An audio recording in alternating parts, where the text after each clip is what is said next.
First contact in the valley. The research pod shuddered violently as it pierced the planet's atmosphere.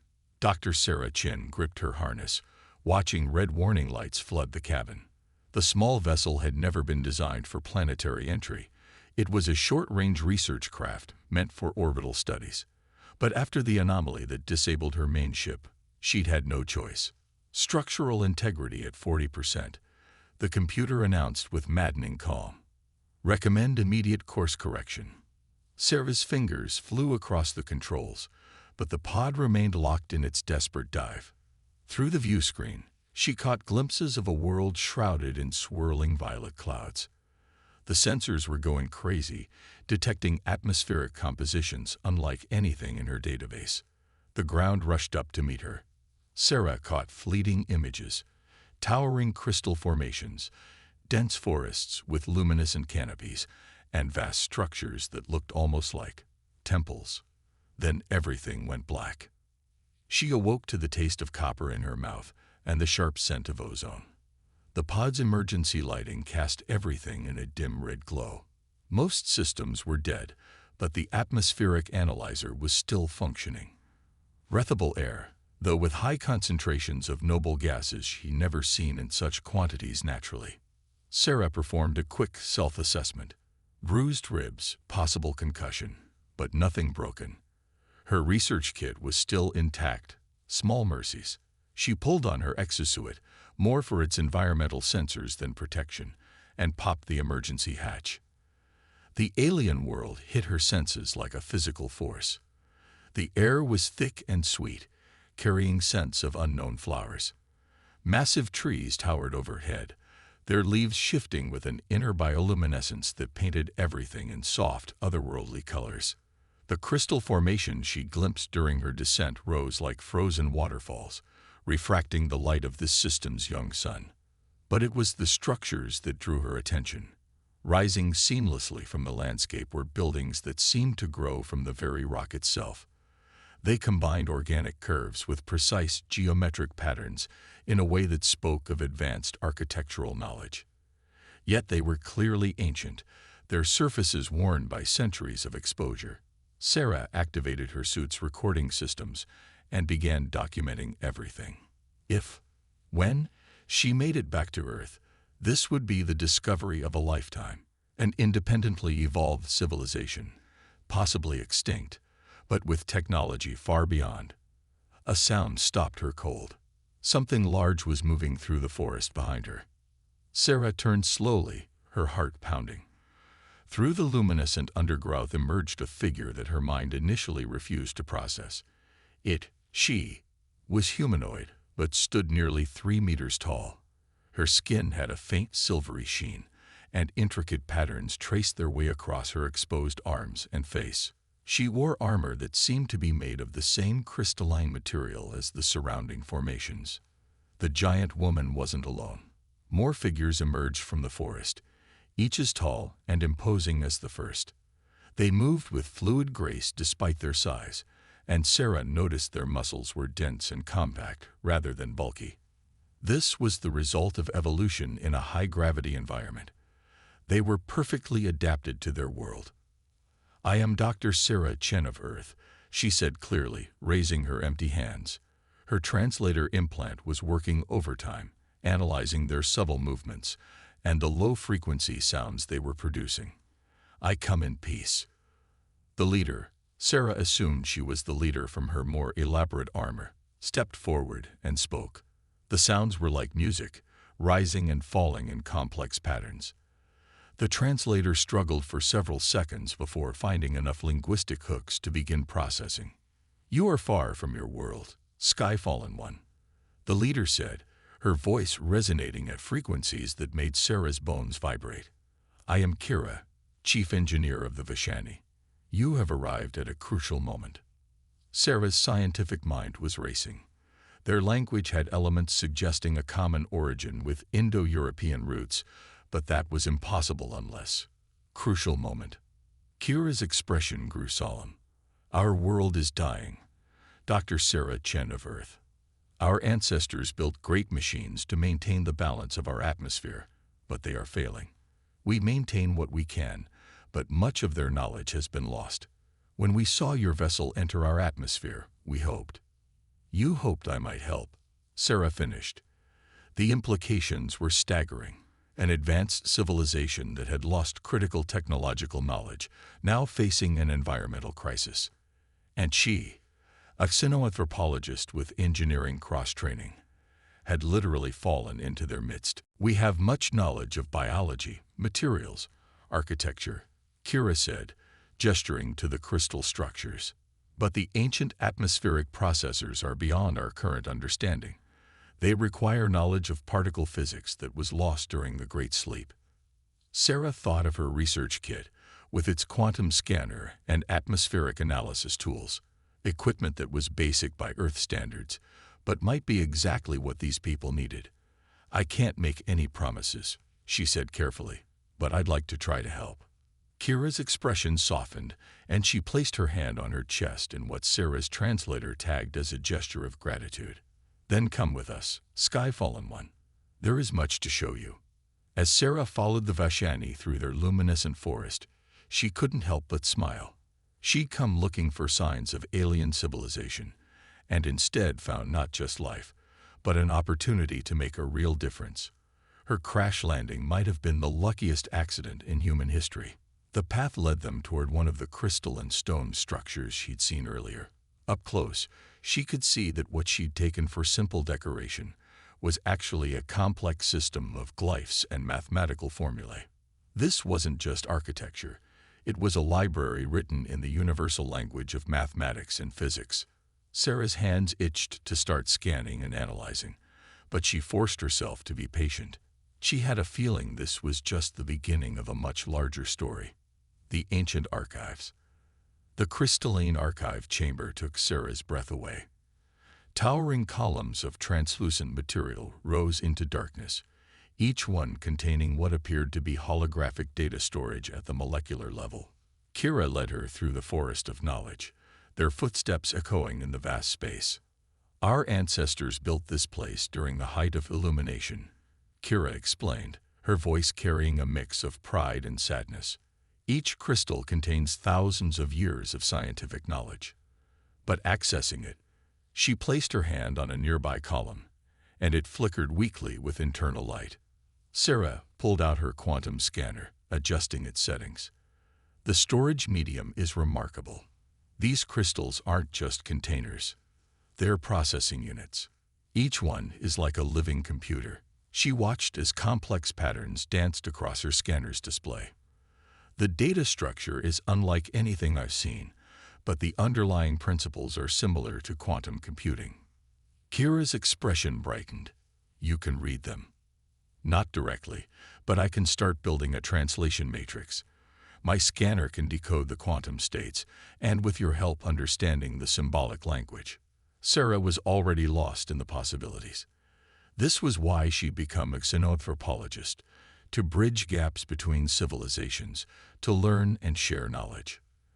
They spent hours in the archive chamber, Sarah recording data while Kira explained what she knew of their ancestral writing system. The Vashani's height gave them a unique perspective on spatial relationships, leading to a three-dimensional writing system that spiraled through multiple layers of meaning. Here, Kira said, leading Sarah to a central column larger than the others. This contains the core knowledge of the atmospheric processors. Our ancestors built them to stabilize the planet's atmosphere after the Great Calamity, but maintaining them requires understanding we have lost. Sarah scanned the column, her eyes widening at the complexity of the data. This is incredible. Your ancestors weren't just managing the atmosphere. They were terraforming on a planetary scale. These processors aren't just machines. They're artificial ecosystems. Can you help us understand? Kira asked, and Sarah heard the weight of generations in her question. I think so, but it will take time. Sarah gestured to her scanner. My equipment can help decode the data, but we'll need to combine it with your people's practical knowledge. The processors are still running on some level, or your atmosphere would have degraded completely. You must have maintenance procedures, even if you don't fully understand the underlying principles. Kira nodded. We maintain what we can.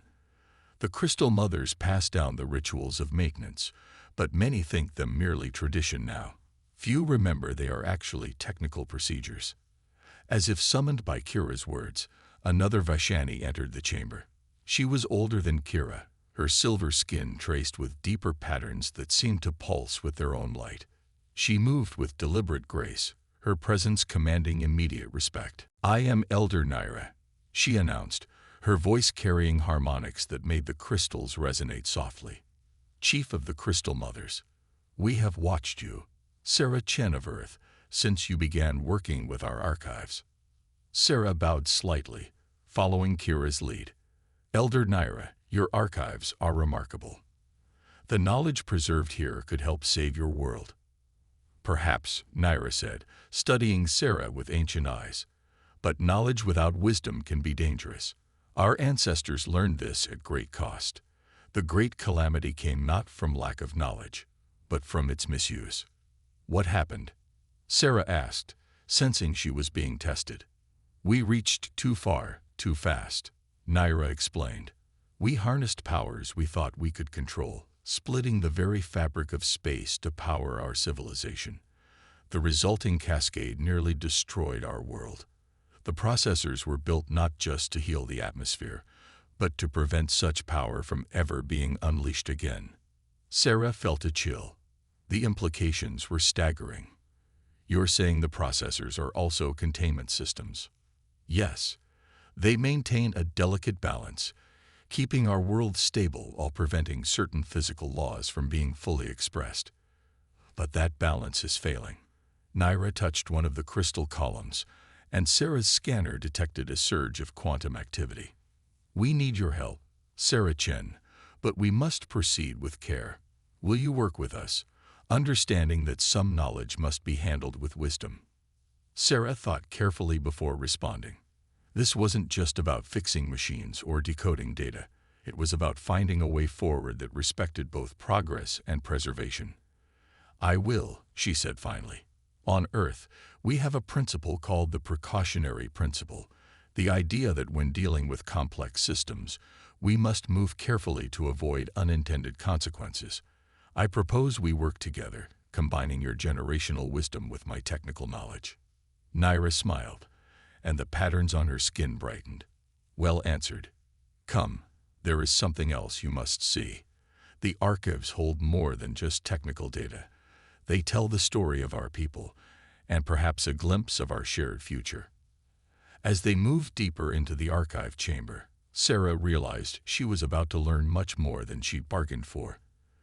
The fate of an entire civilization might depend on finding the right balance between progress and wisdom, between Earth's scientific knowledge and Vashani cultural understanding. The crystals hummed around them, their ancient knowledge waiting to be rediscovered, as three women from two very different worlds began the delicate work of saving a civilization while preserving its soul. Seeds of hope. The main atmospheric processor loomed before them, a massive structure that blended seamlessly into the crystalline mountain range. Sarah stood with Kira and a team of Vashani engineers, her scanner displaying increasingly alarming readings. "The containment field is deteriorating faster than we thought," Sarah said, showing Kira the data. "These energy signatures suggest the quantum barrier is becoming unstable. If it fails completely, the great calamity could repeat itself." Kira finished, her expression grim. The patterns on her skin had dimmed, reflecting her concern. "How long do we have?" Sarah ran the calculations again.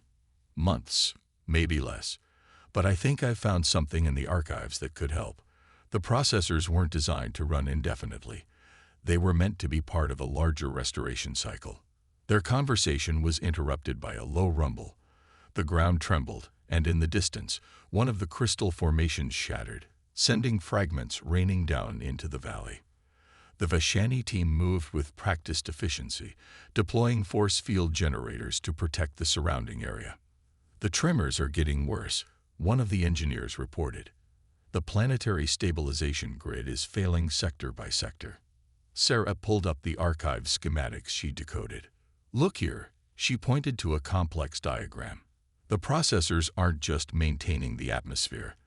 They are gradually altering the planet's fundamental physical constants, trying to return them to their natural state. But something's blocking the process. Kira studied the diagram, her enhanced vision picking up details Sarah could barely perceive. These patterns, they matched the sacred geometries in our oldest temples. We thought they were just decorative, but they're actually mathematical formulas. Exactly, Sarah said, excitement cutting through her concern. Your ancestors encoded the solution in your culture itself. Every temple, every ritual pattern, every maintenance tradition, they're all parts of a vast planetary restoration program. But it needs to be activated in the right sequence. A group of crystal mothers arrived, led by Elder Naira. They moved through complex ritual patterns that Sarah now recognized as physical representations of quantum equations. Her scanner confirmed what she suspected. Their movements were generating subtle energy fields that interacted with the processor's systems.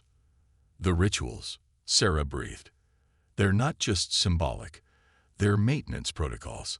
The movements create specific quantum resonances that help stabilize the system.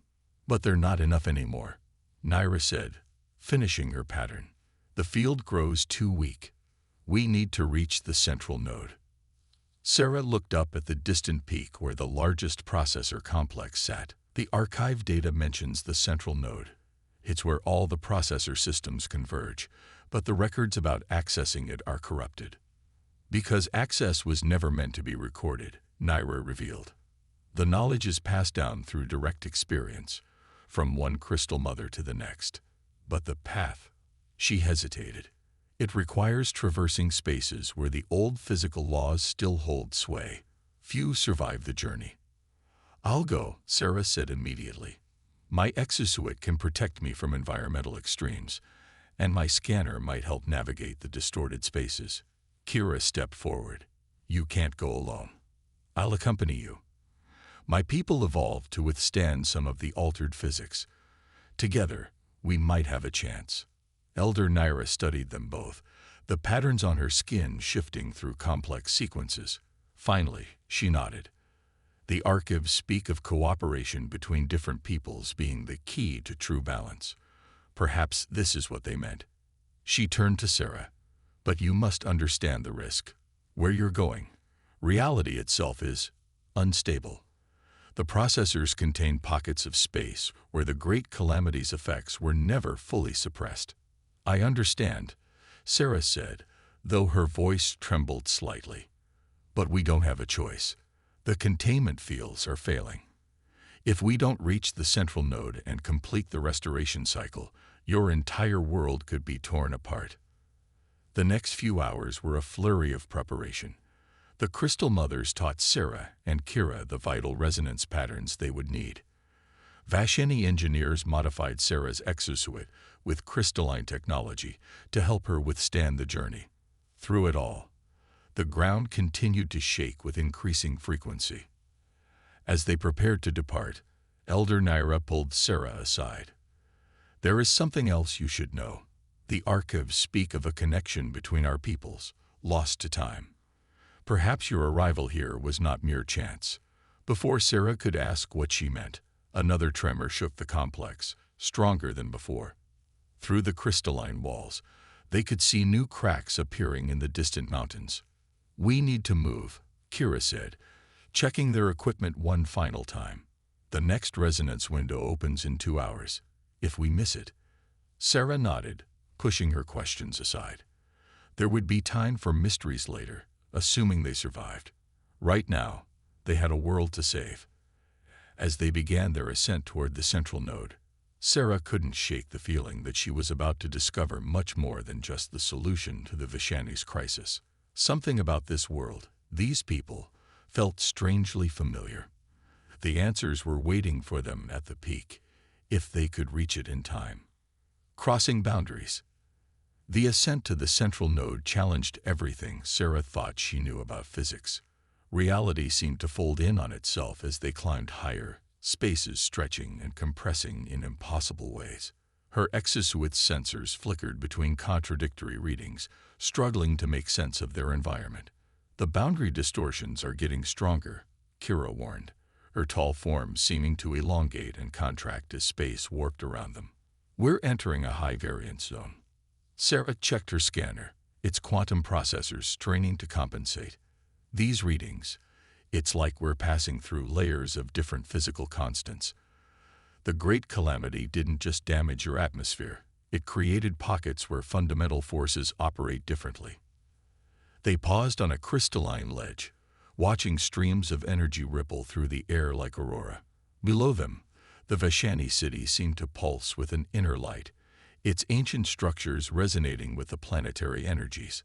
Another tremor shook the mountain, and Sarah saw new cracks spreading through the crystal formations. Look there, Kira pointed to a shimmering distortion ahead. The path of echoes. The Crystal Mother's teachings say we must synchronize our movements perfectly to pass through. Sarah studied the phenomenon. The quantum fluctuations are creating a kind of interference pattern. If we match our movements to the resonant frequency, she began the ritual pattern they'd learned, her movements complementing Kira's larger gestures. As they danced the ancient equations, the air around them began to sing. The crystalline structures echoed their movements, amplifying the effect. For a moment, Sarah felt herself existing in multiple states simultaneously. Her consciousness expanded beyond normal perception. Then they were through, emerging onto a plateau that seemed to exist outside normal spacetime. The central node rose before them, a structure that defied description, part machine, part crystal, part living entity.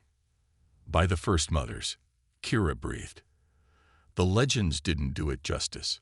Sarah's scanner was detecting energy patterns, unlike anything in Earth's scientific records. The entire structure is a quantum computer on a massive scale. It's not just controlling your atmosphere, it's actively computing reality itself. They approached the central chamber, following paths that seemed to rearrange themselves as they walked. The air grew thick with potential, making Sarah's skin tingle even through her exosuit. Her scanner began displaying fragments of data in increasingly complex patterns.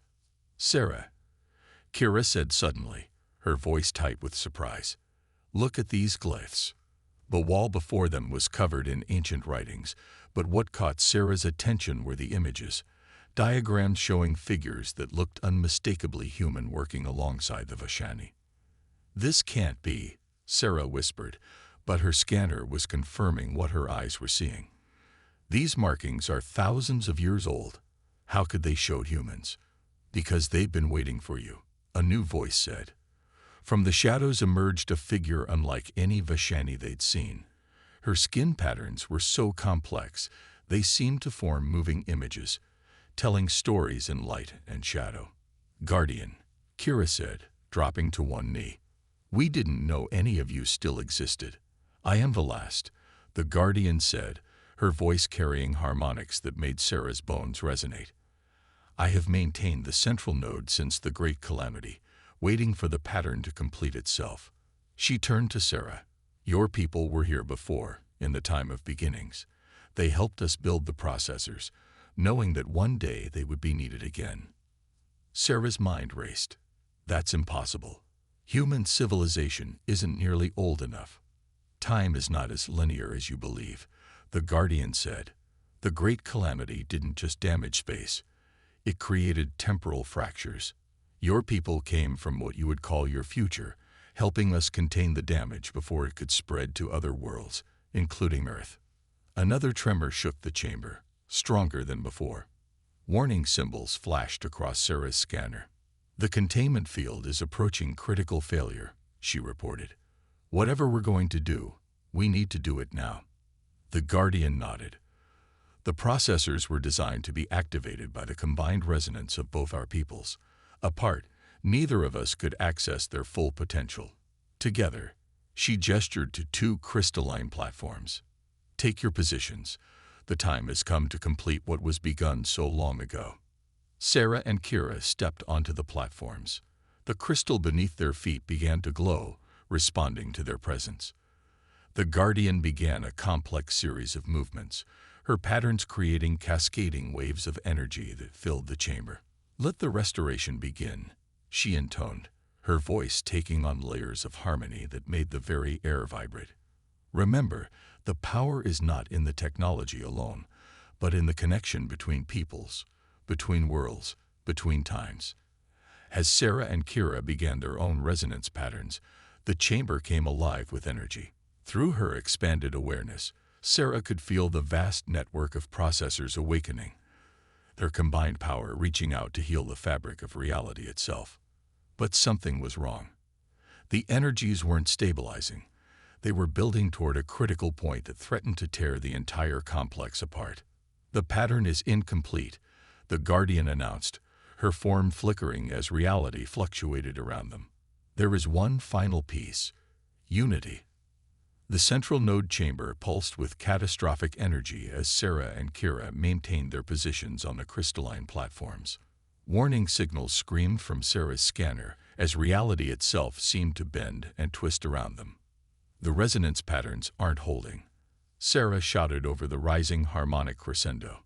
"There's too much temporal interference." The Guardian moved between them, her light patterns forming increasingly complex equations. "The final piece lies in understanding. Your people didn't just help build the processors, they encoded part of themselves within them. The restoration requires more than mere technological activation." Another violent tremor rocked the chamber. Through the crystalline walls, Sarah could see the sky turning strange colors as the atmospheric processors began to fail. The ground far below was cracking, releasing streams of energy that shouldn't exist in normal spacetime. "Guardian," Kira called out, her own patterns fluctuating with strain. "What must we do?" "The knowledge is within you both." The Guardian's form began to fade, becoming transparent. The processors were built to do more than contain the damage. They were designed to bring worlds together. "Look deeper." As the Guardian's form dispersed into pure energy, Sarah felt something change in her connection to the crystal platform. Images flooded her mind, not just data, but memories. She saw humans and Vashani working together, building something greater than either civilization could achieve alone. She saw the moment of the great calamity, when reality itself had nearly shattered.